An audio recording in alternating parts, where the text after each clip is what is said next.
से इस पर चर्चा की। अब मैं अपने दूसरे जो हमारे अतिथि हैं उनकी तरफ बढ़ता हूँ। डॉक्टर विश्वास कृष्ण पाटिल जी, मैं आपसे आग्रह करूंगा कि आप अपनी बात रखें और उनका परिचय देते हुए मैं थोड़ी सी बात रखूंगा कि आप वर्तमान में आजकल आप महाराष्ट्र राजभाषा सभा पुणे के नियामक मंडल के सदस्य हैं। इसके पहले आप महात्मा गांधी तत्वज्ञान केंद्र धुले के कार्य अध्यक्ष रहे। आपकी हिंदी, गुजराती, मराठी तीनों भाषाओं में साहित्य साधना है। तीनों भाषाओं में अंतर्भाषी अनुवाद के रूप में लगभग 25 पुस्तकें प्रकाशित हैं।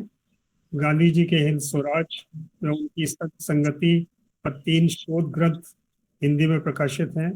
गांधी जी के जीवन, साधना, गीता, तपस्या, आहुति, चिंतन, अन्य पक्षों पर हिंदी में, मराठी में 10 पुस्तकें आपकी और शोध ग्रंथ आपके प्रकाशित हैं। और गांधी जी को आपने बहुत काम किया है, उन्हीं के साथ जुड़े रहे हैं। इसके अतिरिक्त भी अनेकों शोध कार्यों से आप जुड़े रहे हैं। आपको अनेकों साहित्यिक, आपको भी अनेक इतने जो आपने कार्य किए हैं उसके लिए अनेकों साहित्यिक संस्थाओं ने आपको सम्मानित किया है। और इसके अलावा आप बहुत सारी संस्थाओं से संचालक, सलाहकार और कार्य अध्यक्ष के रूप में आज भी जुड़े हुए हैं, सक्रिय रूप से जुड़े हुए हैं और उनका काम देख रहे हैं।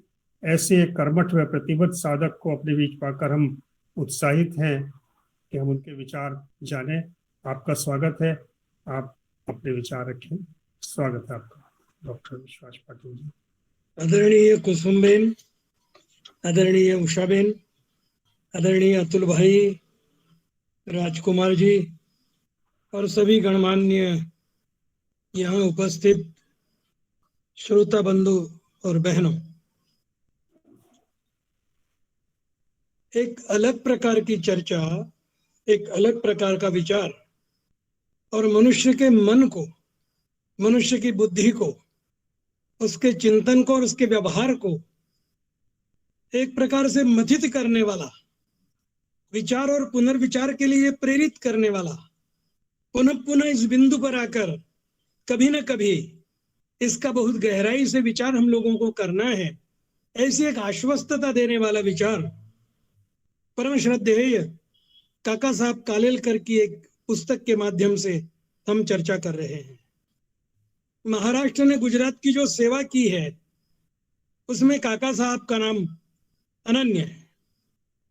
मृत्यु के संबंध में विचार करने वाले लोगों को, मृत्यु का चिंतन करने वाले विचारकों को, चिंतकों को मृत्यु का एक नया रूप, मृत्यु का नया दर्शन कराते हुए काका साहब कहते हैं कि मृत्यु परम सखा है।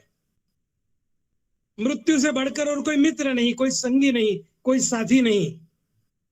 इस प्रकार से मृत्यु की अवधारणा करते हुए जब वे अपना विचार प्रस्तुत करते हैं तब मैं सोचता हूं कि जिन लोगों को जीना पड़ता है मजबूरी से, लाचारी से, बेबसी से, वे मरण को जीवन का अंत मानते हैं। जो लोग जीना नहीं जानते उन्हें लगता है कि मृत्यु विवशता है, कमजोरी है। लेकिन जिन्हें जीवन का ज्ञान हो गया है, जीवन की समझ आ गई है, जीवन की आंख में आंख डालकर चलने का, जीने का, जूझने का और समर्पित होने का महामंत्र जिन लोगों के पास है, उन्हें लगता है कि मृत्यु मूल्यवान है। और जो जीवन को जीवन की तरह जीते हैं, जीवन को जीवन की तरह जीने वाले लोग मृत्यु से अपने जीवन का पूरा मोल वसूल कर लेते हैं।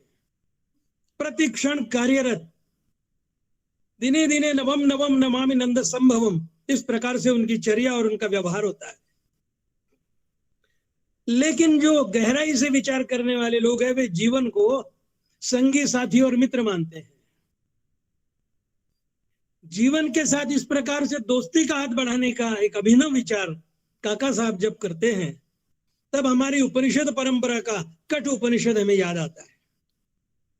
जिस कठ उपनिषद के साथ नचिकेता का संवाद और मृत्यु के साथ के हमारे अंतर संबंध की व्याख्या और भाष्य उपलब्ध होता है। कुछ लोग सोचते हैं कि मृत्यु एक पहेली है, कुछ लोग सोचते हैं कि मृत्यु पूर्ण विराम है, लेकिन मृत्यु तो मंगल मंदिर का महाद्वार है, एक नए जीवन का। मृत्यु एक महानिद्रा है, और पुनर्जन्म के विश्वासी के लिए तो ये बात पक्की है कि मृत्यु तो एक महानिद्रा है। क्योंकि मरण का अगर भय मन में जाग जाए तो जीवन के प्रति मोह जन्म लेता है। इसलिए मृत्यु का स्वभाव, मृत्यु की प्रक्रिया और मृत्यु की व्यवस्था जैसे पक्व फल के गिरने जैसी है। जैसे फल पक जाए और वो गल पड़े नीचे, तब उस गलने वाले फल के साथ फल हम लोग नहीं पा सकते, लेकिन उसमें बीज होता है, और वो बीज अनंत यात्रा की ग्वाही देता है। कठोपनिषद कहता है कि मरण के उपरांत यथा कर्म, यथा श्रुत और यथा प्रज्ञा मनुष्य नए जीवन में प्रविष्ट होता है, नए जीवन का स्वीकार करता है। तो युवावस्था में मनुष्य को पुरुषार्थ के नए नए चरण छूने चाहिए, और वृद्धावस्था में मरण का चिंतन करना चाहिए। मृत्यु का चिंतन मृत्यु के नए नए आविष्कृत रूपों के साथ हमारा परिचय करा देगा। महाराष्ट्र के संत ज्ञानेश्वर जी से किसी ने पूछा था कि बुढ़ापे में मैं भक्ति करूं तो आपकी कोई आपत्ति है? तो ज्ञानेश्वर जी ने उन्हें जवाब दिया था कि आयुर्मर्यादा क्या तुम्हारी दास है, तुम्हारी गुलाम है, कि तुम्हें पूछकर निर्णय करेगी? मरण के बाद, मृत्यु के बाद एक अधिक व्यापक, अधिक दीर्घकालिक जीवन का आरंभ होता है। एक प्रकार से वो जीवन का उत्तरार्ध है। इस जीवन का नाम है सांप्राय। इस सांप्राय के बारे में उपनिषदों ने कहा है कि न सांप्रायः प्रतिभाति बालम, यानी बालक के समान अंध और अज्ञानी बुद्धि के लोगों को सांप्राय के बारे में कुछ पता नहीं लगता। इसलिए कठोपनिषद ने घास का उदाहरण देते हुए कहा है कि मृत्यु किस प्रकार से नवनिर्माण, नई संवेदना की, नई अभिव्यक्ति की एक कड़ी है। तो उन्होंने कहा है सस्यमेव मर्त्याः पच्यते सस्यमेव जायते पुनः। सस्य ने घास का एक तिनका, घास का एक तिनका मरता है और फिर जी कर उठता है। अनुभव का साम्राज्य तोड़ने के लिए जो देवदूत आता है उसका नाम है अंतक, मरण या यम। संयम में प्रज्ञा है, संयम में शक्ति है, प्रयोग धर्मिता है और संस्कृति का वास है। शंकराचार्य जी ने कहा था कि न में मोक्षस्य आकांक्षा। लगभग उसी शैली में महाराष्ट्र के संत तुकाराम ने कहा है कि हे ईश्वर, तुम हमें बार बार गर्भ में डालकर हमें नए जीवन का उपहार देते रहो। नए जीवन के उपहार के लिए उत्सुक, समुत्सुक ये सारी संत परंपरा, दार्शनिकों की परंपरा, चिंतकों की परंपरा आपके और मेरे देश में है। इसलिए तो महायान बौद्धों के ग्रंथ बोधिचर्यावतार में आता है चित्त रक्षाव्रतम मुक्त्वा बहुवी किम मम व्रते। और किसी व्रत की आवश्यकता नहीं है, किसी उपवास की आवश्यकता नहीं है, किसी प्रकार के जीवन आचरण की आवश्यकता नहीं है। अपने चित्त को काबू में करना, अपने चित्त पर अधिकार करना, अपने चित्त को एक व्यवस्था में लाना, ये एक व्रत अगर आदमी कर ले तो ये काफी है, और इससे अधिक व्रतों की आवश्यकता नहीं है। मृत्यु का विचार समझाते हुए काका साहब ने हमें कहा है कि हमें जीवन में क्या स्वीकारना है। जैसे दो पक्ष है, दो पंख है, दो पंथ है जीवन की, दो राहें हैं, दो मार्ग है, दो व्यवस्थाएं हैं, प्रेयस और श्रेयस। उसी प्रकार से काका साहब कहते हैं कि आपको लाभ परस्मय पदी चाहिए या आत्मनेपदी। ये व्याकरण के शब्द है, परस्मय पद और आत्मनेपद। क्योंकि काका साहब के साथ तो ज्ञान के भंडार के अनेक क्षेत्र हाथ जोड़कर खड़े थे। तो इस व्याकरण की व्यवस्था के साथ वे समझाते हैं कि हमें लाभ चाहिए जीवन से, लेकिन हम परस्मय पदी लाभ चाहते हैं या आत्मनेपदी लाभ चाहते हैं। परस्मय पदी जो लाभ है वो इस लोक के लिए है, और आत्मनेपदी जो लाभ है वो अनंत जन्मों की यात्रा के लिए है। पता नहीं हम कब से चल रहे हैं, कहां तक चलेंगे, कब पहुंचेंगे, कहां पहुंचेंगे। केवल को हम इतना ही प्रश्न नहीं है, ये भी प्रश्न है कि हम चले कहां से, ये भी प्रश्न है कि अब हमें कहां पहुंचना है, ये भी प्रश्न है कि हम कब तक पहुंचेंगे, ये भी प्रश्न है कि पहुंचने के बाद क्या होगा। तो ये अनंत जन्मों की यात्रा है। और इसलिए महाभारत की एक कथा में जब धर्मराज और यक्ष का संवाद होता है, तब यक्ष ने धर्मराज से पूछा है कि दुनिया में, इस विश्व में, इस धरती पर सबसे आश्चर्यजनक बात क्या है, सबसे अचरज भरी बात क्या है।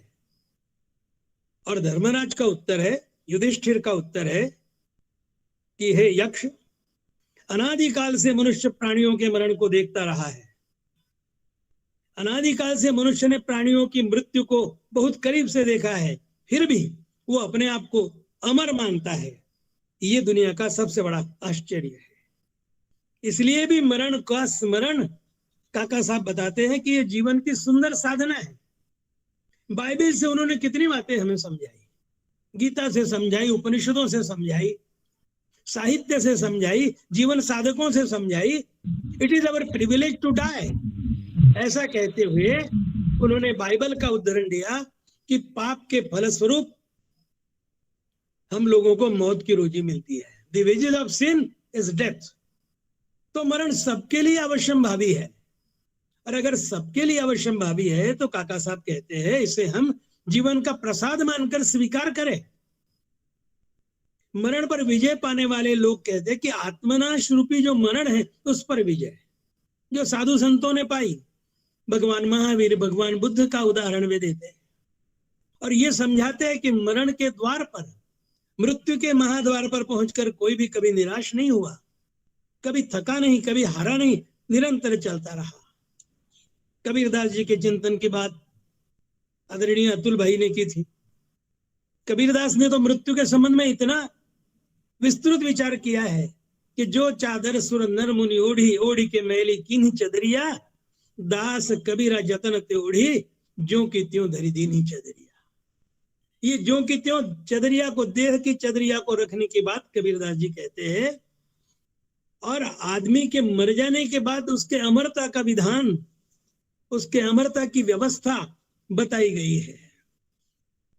बौद्धों की तरह और लोगों में भी मरने की इच्छा है, उन्हें जीवन का मर्म समझना चाहिए।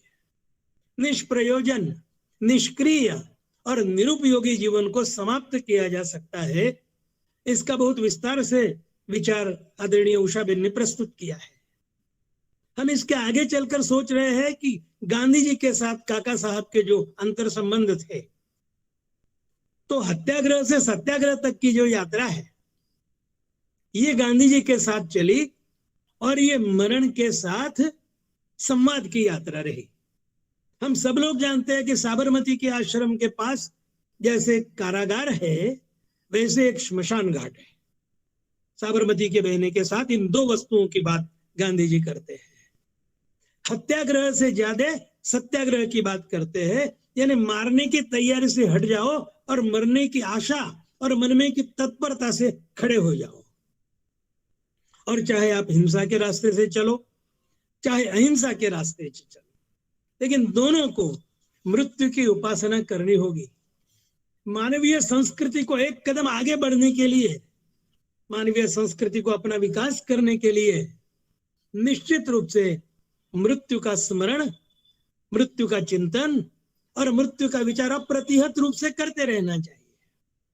तो सर्वोदयकारी भावना, सर्वोदयकारी जो भावना है और आत्मोपम्य भावना, इन दोनों के साथ काका साहब कहते हैं कि हमें विश्वात्मैक्य भावना का विचार करना चाहिए, जो विनोबा जी ने जय जगत के माध्यम से कही, और भूमा स्वरूप जीवन का यही विचार हमारे सामने रखा।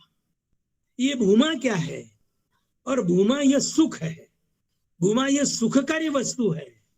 इस बात की चिंता और चर्चा हमारे सारे वैदिक साहित्य ने की है, हमारी चिंतकों की परंपरा ने की है, हमारे संस्कृति के आराधकों ने की है। तो मरण का अर्थ सिखाने वाला अगर कोई गुरु है जो हमें मरण का अर्थ बता दे, तो मेरी दृष्टि में वो किसान है। क्योंकि दो प्रकार की संस्कृति हमारे देश में पली, पनपी और विकसित हुई, एक ऋषि संस्कृति और एक कृषि संस्कृति। एक अकेला विज्ञान, अकेला शास्त्र खेती का ऐसा है जिसके साथ हमने कल्चर शब्द जोड़ा है, लॉगी शब्द नहीं जोड़ा है। साइकोलॉजी, जियोलॉजी, जियोलॉजी, जितने भी लॉगी है, जिसका मूल शब्द लोगोस है। लेकिन एग्रीकल्चर ऐसा शास्त्र है, ऐसी विज्ञान की व्यवस्था है जिसके लिए हमने कल्चर शब्द रखा, संस्कृति शब्द रखा। और ये बात बहुत जान लेने योग्य है कि खेती की इजाद एक बहन ने की है, एक माता ने की है, एक महिला ने की है, पुरुष ने नहीं। तो अग्नि की एक नई क्रांति की शुरुआत, पहिए से, चक्र से एक नई क्रांति की शुरुआत हुई, लेकिन उससे भी ज्यादा बढ़कर खेती के साथ, कृषि जीवन के साथ एक नई क्रांति का सूत्रपात हुआ और मनुष्य के हिंसक जीवन को अहिंसक अभिव्यक्ति का, अहिंसक व्यासपीठ का एक दर्जा दिया गया। परिवार बने, कुनबे बने, घुमंतु जो जाति थी वो एक परिवार में आकर निश्चित रूप से सिमट गई। बीज के साथ का जो व्यवहार है, बीज बहुत मूल्यवान है। तो बीज को क्या हम लॉकर में रखेंगे अगर मूल्यवान है तो? बीज को हम किसी सुरक्षित जगह पर रखेंगे, बंद करके रखेंगे? ना, बीज को हमें धरती की छाती में गाड़ देना होगा। और धरती की छाती में गाड़ देने के बाद हम पूरे विश्वस्त है, हमें आशा है कि ये बीज एक दिन प्रकट होगा। ये बीज धरती की छाती को चीरकर बाहर आएगा और गुरुत्वाकर्षण के नियम को दता बताकर आकाशगामी होगा। ये बीज मृत्यु की सही पहचान है। मृत्यु हमारे लिए नवजीवन का इस प्रकार का साक्षात्कार कराने वाला साधन है, इस प्रकार से नया परिचय करा देने वाला साधन है कि इस प्रकार से हम बीज को समझे। मेरे पिताजी किसान थे और मुझे इस बात का बहुत आनंद है कि मैं किसान परिवार में जन्मा। 3 बातें मेरे पिताजी मुझे हमेशा बताया करते थे। पहली बात ये बताते थे कि बोए बिना कुछ मिलेगा नहीं, ये उनका बीते हुए कल का अनुभव था। फिर बताते थे जो बोएगा वही मिलेगा, ये उन्होंने आज परखा हुआ सत्य था। और तीसरी बात अद्भुत बताते थे, अगर तू बीज को गाड़ देगा तो तुझे फल मिलेगा। ऐसा कभी पिताजी ने नहीं कहा, ये कहा कि तुझे बीज मिलेगा। बीज जो अनंत संभावनाओं की आहट लेकर हमारे साथ है, बीज जो आने वाले जन्मों का परिचय करा देने वाला है, ये उनका आने वाले कल पर विश्वास था। पिताजी के जाने के बाद मुझे हमेशा ऐसा लगता है कि वह भी मेरे साथ है, मुझसे बात कर रहे हैं। ये मृत्यु का वरदान है और ये मृत्यु का वरदान जब हम समझ लेंगे तब एक नई व्यवस्था हमारे लिए खड़ी हो सकती है। आदरणीय उषाबेन ने सती प्रथा का उल्लेख किया और ये भी बताया कि काका साहब ने बहुत क्रांतिकारी विधान किया है। काका साहब ने जो क्रांतिकारी विधान किया, क्रांतिकारी वचन कहा, हम जरा मीराबाई के जीवन को देखें। मीराबाई ने जौहर में जली, न सती बनी, गाती और नाचती रही, रैदास के चरणों में जाकर बैठी। और बचपन में कभी मोतियों से, रत्नों से, हीरों से खेलने वाली मीराबाई जब ये कहती है कि वस्तु अमौलिक दी मुझे सदगुरु, सदगुरु ने मुझे अमौलिक वस्तु दी थी। अमौलिक क्या था? ये हीरे परखने वाली, मोतियों की लड़ियों के साथ खेलने वाली बालिका की परिपक्व अवस्था में ये प्रश्न जागता है कि गुरुजी ने मुझे अमौलिक वस्तु दे दी। और ये अमौलिक वस्तु पाने वाली मीराबाई, हमारे महाराष्ट्र में ज्योतिबा का नाम चलता है, ज्योतिबा फुले, बहुत मित्रों को मालूम होगा। उनकी पत्नी है सावित्रीबाई। हम सब लोगों को सत्यवान और सावित्री की कहानी मालूम है, लेकिन महाराष्ट्र की यह सावित्रीबाई अपने पति के निधन के बाद 7 साल तक सार्वजनिक सत्य धर्म की पताका फहराती है। मुझे सावित्रीबाई का यह योगदान किसी प्रकार से सती होने से भी ज्यादा महत्वपूर्ण लगता है, ज्यादा अर्थपूर्ण लगता है, ज्यादा उपयुक्त लगता है, क्योंकि उन्होंने मरण का सही अर्थ समझ लिया था। सज्जनों का मरण खुशबूदार होता है, शांतियुक्त होता है, संगीतमय होता है, प्रसन्न होता है। ऐसा कहा जाता है कि सन्यासी की मृत्यु पर शोक नहीं किया जाता। सन्यासी पुनः पुनः नए नए रूप में अवतरित होते रहता है। तो जीवन से लंपट रहने वाली संस्कृति तो अधूरी संस्कृति है, लेकिन जीवन की कृतार्थता को मानने वाली संस्कृति मृत्यु को समृद्ध और परिपूर्ण बनाती है, मृत्यु को भी आकार और अर्थ देती है, मृत्यु के लिए भी एक नई व्यवस्था खड़ी करती है। काका साहब कालेलकर ने इस ग्रंथ में इतनी रोचक शैली में अपनी बात कही है कि प्रत्येक पृष्ठ के उलटते उलटते हम कोई नई कथा, कोई नया सूत्र, कोई विचार की व्यवस्था, कोई चिंतन की गरिमा, किसी ग्रंथ का उद्धरण, किसी व्यक्ति के जूझने का संदर्भ पाते ही रहते हैं और समृद्ध होते जाते हैं। इसमें इतिहास है, इसमें संस्कृति है, इसमें धर्मशास्त्र है, इसमें साहित्य है, इसमें दर्शन है। विविध बिंदुओं से उन्होंने संदर्भ लिए है। अपनी बात को लोगों के सामने रखते हुए एक अध्यापक की भूमिका, एक शिक्षक की भूमिका के साथ उन्होंने ये किताब लिखी है। अनेक चिंतकों के विचार, विचारकों का विचार व्यूह, धर्मज्ञों की चर्चा, साहित्य सेवियों से कुछ लिया है, दार्शनिक पंडितों से लिया है, समाज विज्ञान वेत्ताओं का चिंतन आया है और ये समझाने का निरंतर हमें प्रयत्न किया है कि मनुष्य मृत्यु के बाद भी जीवित रहता है। एक आश्वस्त भाव, ये एक हमारे लिए जीवन का रहस्य समझाने वाली बात, जो रहस्य कठोपनिषद में समझाया गया, काका साहब ने आसान शब्द में हमें समझाया कि मृत्यु के बाद भी जीवित रहता है मनुष्य। कैसे जीवित रहता है भाई?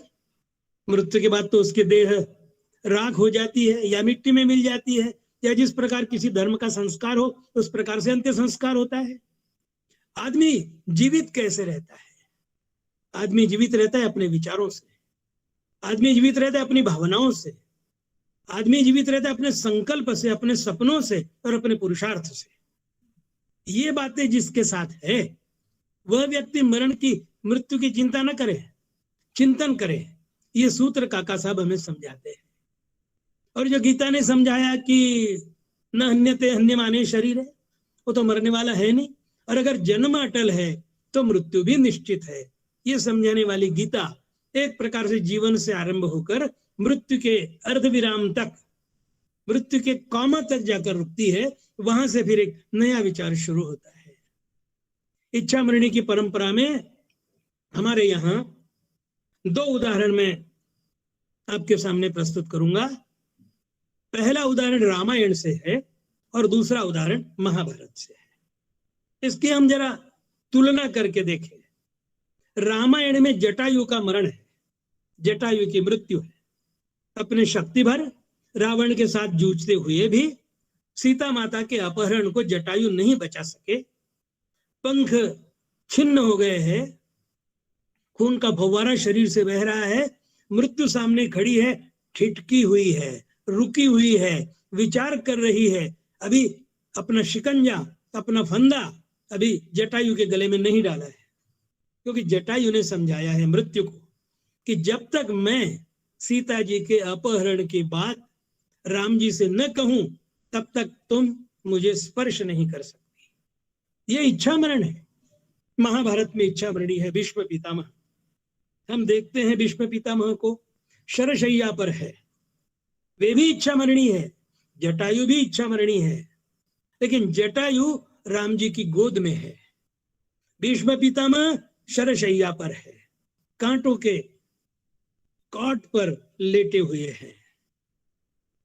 राम जी के सामने जटायु देख रहे हैं राम जी की मुद्रा को, और भीष्म पितामह अपने अंतिम जीवन में मनमोहन कृष्ण को देख रहे हैं। दोनों मृत्यु के साथ है, दोनों इच्छा मरणी है और सोच रहे हैं कि मृत्यु से किस प्रकार का संवाद होगा। और कृष्ण मुस्कुरा रहे हैं भीष्म पितामह की ओर देखते हुए, और राम जी उनकी आंखों में आंसू बह रहे हैं जटायु को देखते हुए। यह इच्छा मरण का रामायण और महाभारत का एक अद्भुत उदाहरण है कि किस प्रकार से मृत्यु पर विजय पाई जा सकती है। और सबसे श्रेष्ठ आज का हमारे पारिवारिक जीवन का, जिन्हें हम आज भी बलिदान के 75 साल बीत जाने के बाद भी स्मरण करते हैं, ऐसे महात्मा गांधी जी का, जिन्होंने अपने मरण के महाद्वार पर किस प्रकार की उत्सुकता दिखाई है। 30 जनवरी को प्रातः काल उन्होंने अपना बांग्ला भाषा का पाठ पूरा किया है। स्वाध्याय रत है, स्वाध्याय व्यसनम चैव, वो स्वाध्याय के साथ जुड़े हुए हैं। और मनुबेन से कहा है, मनुबेन की डायरी में ये सुरक्षित है, ये कहा है कि बेटा रे, अगर मैं किसी व्याधि से, किसी बीमारी से जूझता हुआ बिस्तर पर मरूं, तो बिड़ला हाउस की गैलरी पर खड़ी होकर कहना कि आज वो आदमी मरा है जो एक झूठा महात्मा था। लेकिन अगर मेरे ओठ प्रार्थना के लिए विकल हो, मेरी आंखों में करुणा हो, मैं गतिशील हूं और मेरी छाती पर अगर कोई गोली दाग दे, तो इतना ही कहना बेटा कि एक ऐसा आदमी मरा जो जैसा बोलता था वैसा जीता रहा। ये मरण को जीतने की कलाएं हैं, मरण को जीतने की सिद्धियां हैं। हमारे राष्ट्रपति डॉक्टर एपीजे का उदाहरण हमारे साथ है। बच्चों के साथ चर्चा करते हुए, विचार रखते हुए, कितने शांतिपूर्वक, जैसे कोई ढह जाए पेड़ वैसे वे ढह गए हैं और मृत्यु का स्वयं होकर वर्ण किया है। ये मृत्यु के साथ जाने वाले लोग नहीं है, मृत्यु को अपने साथ ले जाने वाले लोग हैं। जैसे गुनहगार के साथ भी पुलिस होती है और मंत्रियों के साथ भी पुलिस होती है। गुनहगार के साथ वाली पुलिस गुनहगार को अपने कब्जे में लेकर चलती है, मंत्रियों के साथ चलने वाली पुलिस मंत्रियों के आदेश पर चलती है। ये वे लोग हैं जो मृत्यु को भी आदेश दे सकते हैं, मृत्यु को आह्वान दे सकते हैं, मृत्यु को रोक सकते हैं, मृत्यु को अपने साथ ले सकते हैं, गले लगा सकते हैं। काका साहब हम लोगों को ये मृत्यु का नया दर्शन करा रहे हैं, एक अभिनव रूप।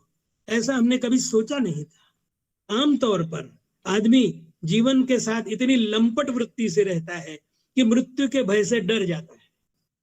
अनेक शास्त्रों में ये बताया गया है कि मृत्यु कैसी भयावह है, लेकिन ये तो मंगल मंदिर खोलो दयामय, मंगल मंदिर खोलो, द्वार उभो शिशु भोड़ो, ये जो गुजराती में कविता लिखी गई, वो कविता हम मृत्यु के साथ करें कि तुम्हारे दरवाजे पर आकर एक भोला शिशु खड़ा है, हे मृत्यु वरदान दो और नए जीवन का संकेत दो।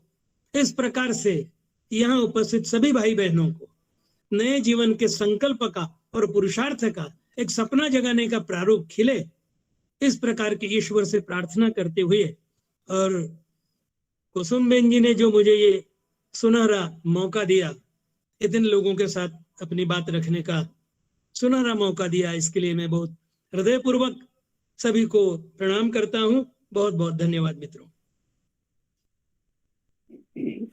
धन्यवाद पाटिल जी, बहुत बहुत धन्यवाद आपका। आपने तो उसको बिल्कुल एक प्रेरक रूप में प्रस्तुत किया है इन सब बातों को। जैसे मनुष्य को प्रेरणा दी कि मृत्यु के ऊपर काबू, मृत्यु पर विजय पाओ, उसको अपने काबू में करो, और जिस तरह से चाहो मरना चाहो मरो, नहीं मरना चाहो मत मरो, जब मरना चाहो तब मरो, जब तक जीना चाहो तब तक जियो।